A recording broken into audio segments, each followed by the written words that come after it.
Hey everybody, welcome back to Origins Artist Development, where we teach you how to be an elite and intelligent artist in the modern music industry. My name is Flora and I'm the lead short form editor at Origins, and today I'm going to break down the exact process I use to batch edit content so our artists never run out. We are going to talk about how to save time and edit in a way that's optimized for views, so let's get right into it. If you don't know how to use Premiere yet or how to import media and just get started with the basics of Premiere, I recommend you go check out some YouTube videos just so you can get the basics, and then come back here and I'll show you how to do the short form batch editing. Okay, so the first thing we want to do, I'll just open up like a blank sequence, and then I will just take a piece of footage from what I'm about to edit and then drag it in and make sure I change the settings to match the quality of the video that's coming in. And then when we export, we're going to export in 1080p because that is what all these social media platforms like Instagram and TikTok, they compress your footage into that anyway. So we want to make sure we're delivering exports that are as close to what they're going to put out into the world. So this one is Circus, so I'm going to drag that down here. Then I select both the video and the audio file. I press Control, and then I go down to Synchronize. I'm going to press OK, and it should automatically sync up the audio with the video. Then for a lot of shoots that I do, as you can see here, that's like 2 different clips I cut together. So I'm going to go ahead and pull the other one in, and I'm going to link these so I don't lose the sync. I'm going to link these as well. And then what I do is I just drag this one on top of the other one, select them both, and then I just hit synchronize again, and it should match them both up exactly. Let's just check. This one's a little hard to tell because it's far away, but it should be good. To do text, you hit the T for text right here. Then I'm going into properties. Well, let me just write a little something on a new design. Then I'm going to make sure it's centered, and I'm going to center it here as well. So this makes sure like any text you write centers it in the middle, and then this makes sure that the text is lining up perfectly in the middle. One thing I do sometimes is I drag in like this safety zone. So I want to make sure that my text is not going to be blocked by like the person's username. So that's one option, is kind of like this lower thirds area. Another option is somewhere in the middle. Depends on personal preference and like what the algorithm does well for you. Definitely don't want to go anywhere up here. This is like where you want to put text on screen and like hooks, you know, that grab people's attention. Now we're going to go ahead and work on the font. For these guys, I went with a clean Helvetica. You can also try Intermedium. It's kind of like that TikTok look, and you can add a stroke. We had a black stroke for pixels. That kind of gives you like the TikTok look. And then how I'll do the text is usually I'll just listen to it, and then whenever I hear like a breath or the start of a new phrase, I will just go ahead and make a cut, and then I will go open up the text window, which if you don't have that up here, you go to Window, Text, and it will pop up. So let's go ahead and do logo rolls.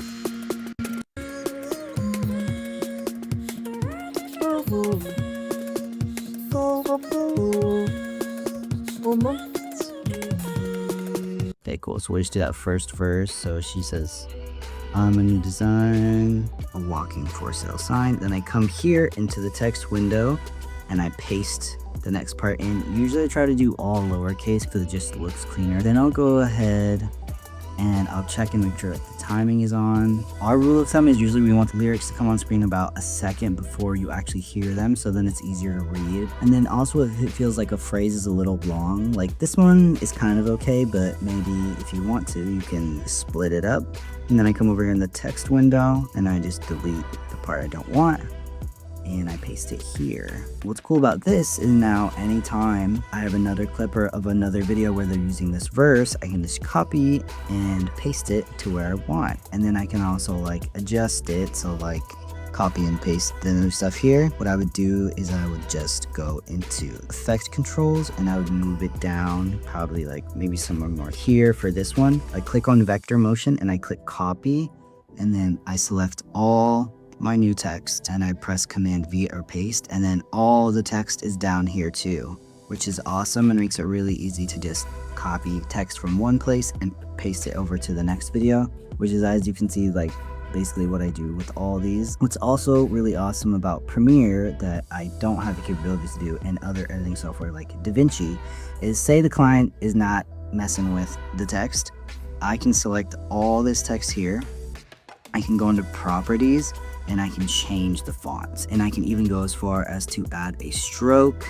And then I can also even like change the size. Like they're like, oh, it's just like a little bit too big, you know, I can make it, oh, that's way smaller, but you know, I can make it a little bit smaller, and it's going to do that for all my text. So that is really convenient. Oh, that's another thing. Let's say this was hold my way instead of hold my waist. I can go up here in text, go to all the times I said waist, I hit replace, and I replaced with way, and I hit replace all, and it will change it every single time I did the wrong word, which is super helpful. Also helpful if, how I had here, I had the H uppercase. I can just go in here, I can type in a big H, replace with a small h, and then hit replace all, and it will change all my H's into lowercase. Okay, the next thing we can kind of talk about is like, how do I pick which parts of the song to clip? Because usually when Stafford sends me over the content, they're usually doing like a whole song in like one space. So usually I just go for the basic like verse, chorus, second verse, hook, second hook, you know, bridge, stuff like that. I usually start like right when they start singing, because I feel like we're trying to grab people's attention right off the bat, and most people aren't super into like the instrumental parts unless it's like something crazy. So for this one, I went for like that little bit of like the pickup right before the hook drops, because when the hook drops, it's so satisfying. So I gave like this little 2-second. So you can kind of like trust your intuition and your gut, but usually since we're trying to maximize content and we're trying to just get artists like as many clips as possible, also so that they can test like all of the different parts of the song, I'll just clip all the parts. To batch export, what we're going to do is first we're going to set a keyboard shortcut.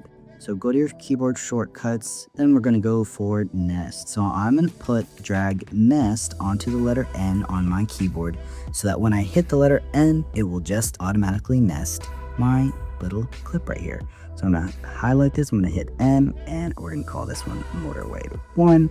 Boom. And we're just going to do this for all of these. And so then to batch export all of these, what we're going to do is we go into our project, and now we have Motorway 1, 2, and 3. We're going to select all of them. I would probably put these in a folder and say Motorway sequences, throw them in there, and then I'm going to select all of them. So I hit Control E, which is my shortcut for sending stuff to Media Encoder.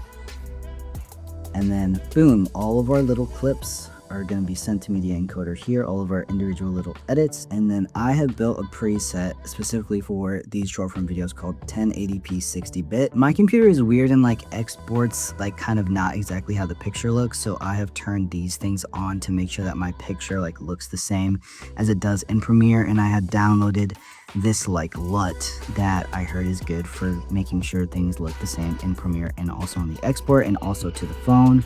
So I use this LUT called PR Gamma Compensation. And then in video, my settings are, I changed it from before it was match source, it was this 4K. I changed it to 1080p and 1920 because like I said before, that is what Instagram and TikTok compresses your footage down to anyways when you upload it. So we're just trying to give it something that it has to do the least amount of work and preserves the most amount of quality. Then I go down into bitrate, and I used to go at a lower bitrate like 30, but then I noticed I had a client complain, or a client let me know that the footage looked a little blurry, so now I bumped it up to 60, which is maybe overkill. We're still getting really big file sizes, but that is what I use. And then I don't touch anything in audio and none of that. And then I hit this to pre-save it as 1080p 60-bit, so I don't have to do this every time. I can just select it in the preset. So we're going to go ahead and select that as the preset. Then I hit OK. Then I go over here to output file, and I make sure it's in the right folder. So I go to Sandhouse Exports, and this is for the song Motorway. I make sure to select it there.